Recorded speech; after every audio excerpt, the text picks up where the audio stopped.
Obbo Baqqalaa Garbaa gaarraan taana fedhii isaaniitiin eega dhaabicha kana keessatti waggaa dheeraadhaaf nu tajaajilan boota. Akkuma Baqqalaan Garbaa murteesse kana innis carraa biyya ambaa gaafatee kaleessallee biyya ambaa jiraachaa ture. Kana dhagaan Oromiyaa yoon gaafadhe ni beeka. Nama dhiisi ni dubbata akka namatti. Obbo Baqqalaa Garbaa gaarraan taana fedhii isaaniitiin eega dhaabicha kana keessatti waggaa dheeraadhaaf nu tajaajilan boota. Saba isaaniitiif waa iddoo hojjetan boota. Nan jiraadha xiqqollee taatu itti gaafatamtummaarraa bu'eetiin jira jechuu labsan. Dhuguma dadhabbii guddaadha qabu. Nuti gaasilaa namaaf hin beeynu namni akka nuu beeku barbaanna waan ta'eef yeroo namni nu tajaajilees hamma namaa waan hin beeyneef hamma gootaa waan hin beeyneef nama hamma ofii beekuutu hamma goota ofii beeka waan ta'eef hin beekuuf hamma dhiira biyya tiyyaa waan hin beekuuf hamma goota kiyyaa waan hin beekuuf waan biraa yoon godhuufi dadhabe seenaa isaa sagaleen qabuun nan raggaasisa nan dhugoomsa. Irratti wal mari'achuu qabu.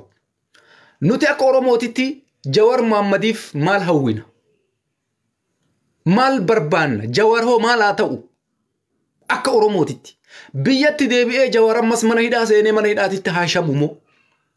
Akkuma Baqqalaan Garbaa murteesse kana innis carraa biyya ambaa gaafatee kaleessallee biyya ambaa jiraachaa ture. Jawaar Mohammad beekamaadha.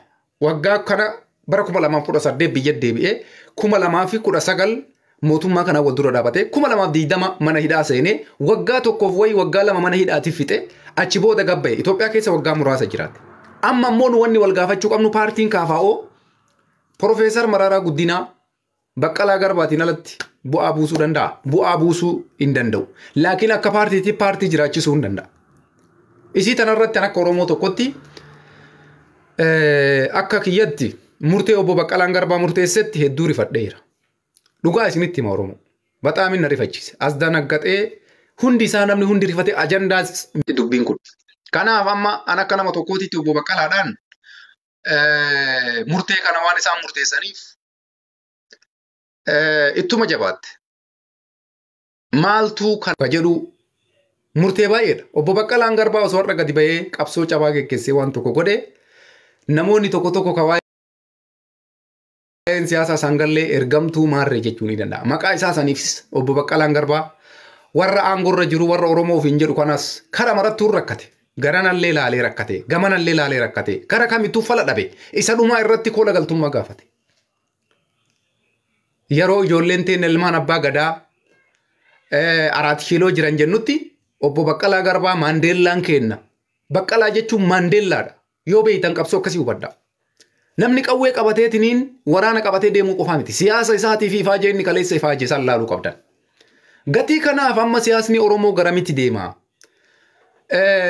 Maal ta'uu qabna ka jedhu irratti murteen obbo Baqqalaan Garbaa murteesse ajandaa miidiyaati. Ajandaa miidiyaa osoo hin taane ajandaa uummata Oromoo guddaati. Oromoon hundi sa'atii ammaa kanarraa kaastanii namoota isin jaalattan ka paartii kana keessa jiran ka akka Jawaar Mohammad hedduu jira. Fakkeenyaaf nafa Jawaar nama akka kiyyatti waan takkatti obbo Baqqalaan Garbaa siyaasa dhiise jechuun rifatuu guddaadha. Rifatuu guddaadha. Jireenya addunyaa kun hin jijjiiramu Oromoon dogoggorina. Abiyyiin irra aangoo harkaa qaba isin jettaniitiniin Baqqalaan baga akkas ta'e jettanii namoonni tokko tokko gammachuu labsattan kuni Abiyyiin ilma namaati. Ilma namaati. Dhibamee du'uu danda'a. Ta waraanaan dhufanii aangorraa kaasumi carraa ta'ee dhibamee du'uu danda'a. Garuu namni akka Baqqalaa Garbaa kun siyaasa keessatti iddoo guddaa qaba. Kophee saqqaluu hin qabu Baqqalaan Garbaa. Silaa Baqqalaan Garbaa kola galtummaa gaafachuu hin qabu ture. Garuu carraa biraan qabu murteessee jira. Isa kanarratti namni miidhamu Oromoodha. An akkanumatti isinitti hima. Obbo Baqqalaan Garbaa siyaasa keessaa bahee jira nama booda kola galtummaa gaafadhe Itoophiyaatti hin deebi'u waan takka waa'ee siyaasaa paartii keessaallee bahee jechuun ka miidhamu Oromoodha. Kana hundi keessan har'uma ofitti hima. Isinii galtee Abiyyiin edana dhukkubsachuu danda'a ilma namaati guyyaa rabbiin isaa lallabe biran taru. Namni Abiyyii kashakku namatu dhufee angorraa kaasaa ebalutu dhufee akkas godhaa ebalutu no dhibamee du'uu danda'a. Fayyaan daanyaa rabbiiti guyyaan isaa gaafa dhumate mootummaa ta'eefi miti du'uu danda'a. Laakiin gaafa san waa baay'ee dhufa. Faqqalaan har'a nutti fakkaatee aangoo isaa gammachuun irra lama. Anamma gammachuu afaaniin hojii baqqalaan hojjeteefi malee gammachuun qabu. Waan baqqalaan godhe irratti akka nama dhuunfaa tokko yoo na gaafattan gammachuun qabu akkamitti gammadaan. Maandeellaan Oromoo namni qabsoositti akeekee qabsoosiin si gahee kalee sarlaa kaasee dhiiga wareegama isaatti kafalee osoo waan takka hin argin osoo waan barbaadu san ittiin bahin ani koola galtummaa gaafadhe siyaasa Oromoo keessaa bahee paartii kiyyallee gadhiise jechuun isaa baay'ee rifadhee siin jechuu kiyya dhugaa natti fakkaachuu dide yeroo jalqabaatiif garuu dhugaadha. BBC wajjin haasaa godhe dhugaadha. Miidiyaan OMN gabaase BBC'n gabaase haasaa baqqalaan godhe waa baay'ee dhageeffadha xumuramee jira. Rifaatuu guddaadha uummata Oromoo hundaaf jechuudha. Akkasitti quba qabaadha. Rifaatuu guddaadha. Isii tan asirratti haadhamu. Lammaffaa baqqalaan siyaasa keessaa bahuun nutu miidhama. Tokko tan ofitti himi. Lammata paartilee siyaasaa keessaa KFO keessa namni amma jiru Jawaari. Jawaar Mohammadis akkuma isin agartan paartii KFO wajjin yeroo baay'ee akkuma isin agartan bakka garaagaraa keessatti haala ajaa'ibsiisaadhaan biyya keessatti innis akkasitti deemaa jiru. Carraan isaa hoo maal ta'a? Carraan Jawaar maal ta'a? An akka nama dhuunfaa tokkootitti akka nama Jawaar jaalatu tokkootitti Jawaariif waa takka qofa barbaada. Jawaar Mohammad Oromoo si jecha sagal gubadha siin jedhee aarsaa guddaa sii kafale waan baay'ee sii hojjete tokkummaa sii uume akka wal jaalattu si godhe akka gandaan wal hin qoonne si godhe akka irree tokkoon qabsooftee xilaata ofirraa kuffiftu si godhe gaafa kaanii dhufee ilmi Oromoo aangoo qabatee jennaan Jawaari akkasitti ifaaje san ummannummaan Oromoo garagalee abaaruu jalqabe. Ummannummaan Oromoo garagalee itti duuluu jalqabe. Nama silaa siidaa dhaabamee fi wanti ati nuu goote galanni kee guddaadha. Oromoo tokko da'uu didde tokko goote. Oromoon har'a gandaan wal qoodaan jirtani. Waan biraa dhiisaatiin obboleewwan keenya torbee kana keessa maalitti jiran? Ijoolleen teennata warri qabsoo irraa dhaalle. Warri qubee afaan Oromoo barreesse. Warri alaabaa Oromoo uume. Warri abboonni isaanii qabsoo kaleessa itti akeekan. Warri abaa'oo gadi dhaabe ilmaan afran qal'oo jettee ilmaan inniyyee jettee ilmaan abbiyyee jettee ilmaan ambiyyee jettee walitti duulaa jirti dhalattoonni Harargee. Kana maaltu fide Oromoon sadarkaa akkamii akka irra jiru dubbiin kun namatti mul'isaa jechuudha. Uummanni Harargee qabsoo keessatti lafee duudaa Oromooti. Warroota Oromoo qabsoo barsiiseedha Harargeen. Oromoodhaaf warra karaa akeekeedha Harargeen. Warra qubee barreessee Oromootti kenneedha Harargeen. Warra alaabaa hojjetee Oromootti kenneedha Harargeen.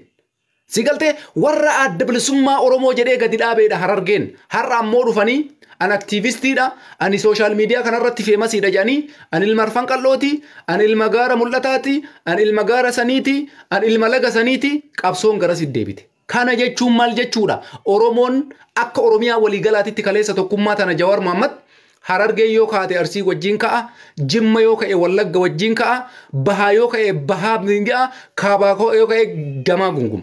Tokkummaa Oromoo akkasii kaleessa ture san har'a laamshessanii ijoolleen Harargee warri qabsoo irraa dhaalle, warri abboonni isaanii qabsoo nu barsiisan, warri alaabaa Oromoo nu hojjetan, warri qubee afaan Oromoo nu barreessan, abboota isaanii seenaa isaanii irraanfatanii ani ilma arfan qal'ooti warra jedhu dhufe. Ani iyyuu ilma arfan qal'ooti.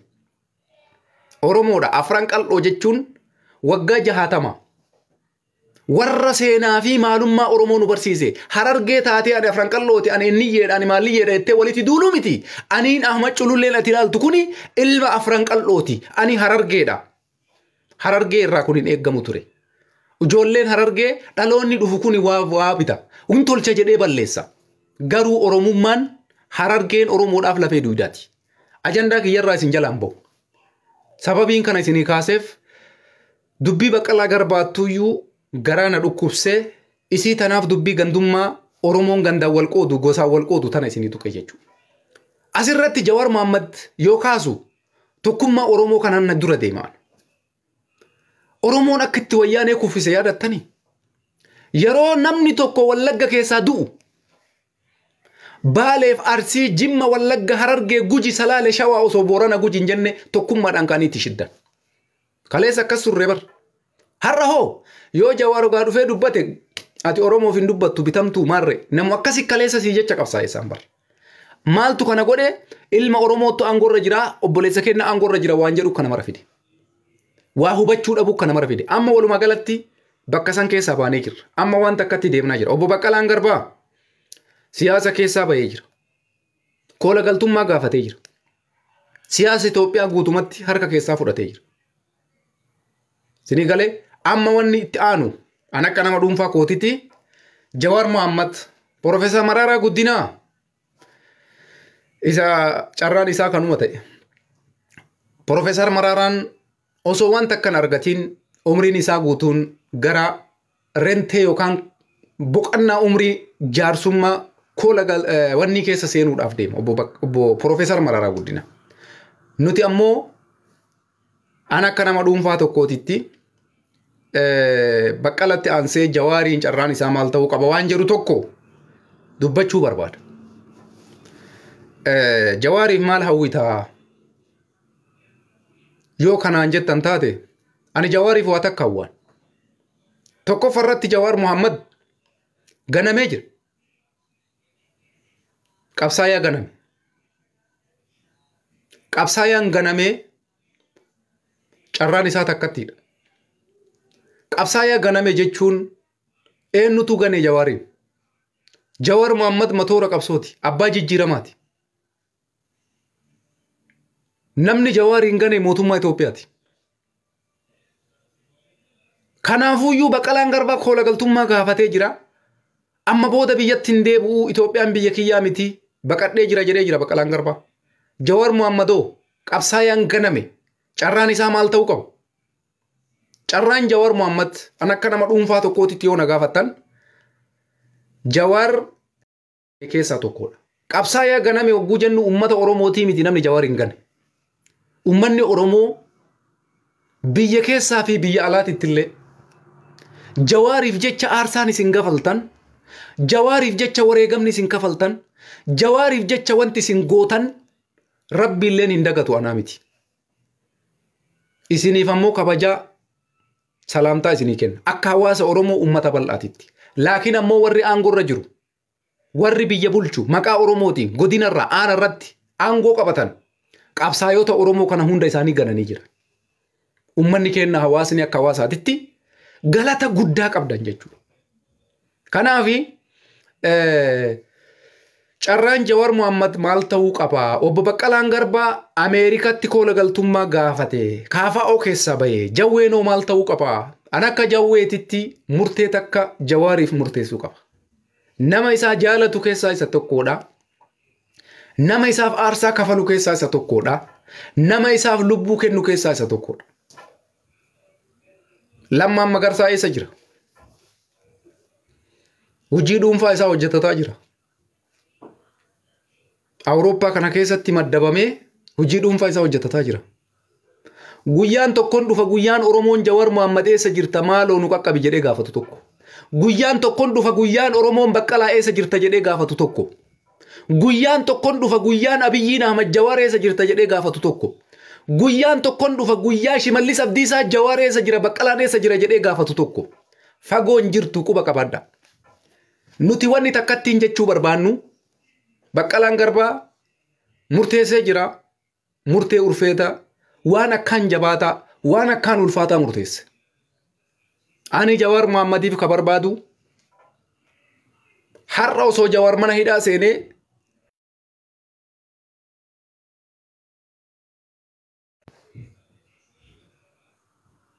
osoo Jawaar mana hidhaa dhaqee Oromoof mana hidhaa dhaqee namni isaan jedhu hin jiru gatii kanaaf jecha ummanni Oromoo namoonni dandeettii gahaa qaban namoonni beekumsa gahaa qaban namoonni uumamaan Rabbiin sammuu isaa kenne ka waa hunda gochuu danda'an kuni Jawaar Mohammadiif ani carraa takkatti qofa isa barbaada amma booda siyaasa Itoophiyaa ofirraa achi lafa kaa'i dhugaa sitti himaa mana hidhaalleen seeniin siyaasa keessaallee hin bahin garuu siyaasa Itoophiyaan hojjete. Addunyaa kana keessatti Jawaar Mohaammed jechuun Dr. Tedros Adaaneeti gadi miti. Namicha dhaabbata fayyaa mootummoota Awurooppaa keessa hojjetu Dr. Tedros Adaanee isaa gadi miti Jawaar Mohaammed. Oromiyaaf Itoophiyaallee Shimallisiif Abiyyiidhaa dhiisa. Jawaar Mohaammed bakka barbaadetti akkuma Lammaan Magarsaa hojii dhuunfaa isaa hojjechaa jiru paartii KFO minaamina kana ofirraa dhiisi. Paartii KFO jechuun homa takka jijjiirama takka fiduu hin danda'u. Umrii ofii fixuun alatti, umrii ofii nyaachuun alatti wanni takka wanni paartiin kun argatu takka illee hin jiru. Zamana wayyaanee keessa nda'um carraa qabdaniyyuu ture amma tokko dorgommii wayii isinii kennanii waan tokko tokko isin godhaa turan. Har'a sanillee hin jirtu. Kanaaf jecha Jawaar Mohaammed ana akka nama dhuunfaa tokkootitti Jawaariif wanni anawwu tokko yoo jiraate biyyoota guddatan kana keessatti ogummaa qaba, dandeettii gahaa qaba, waan barbaade keessa hojjechuu dhaabbata mootummaa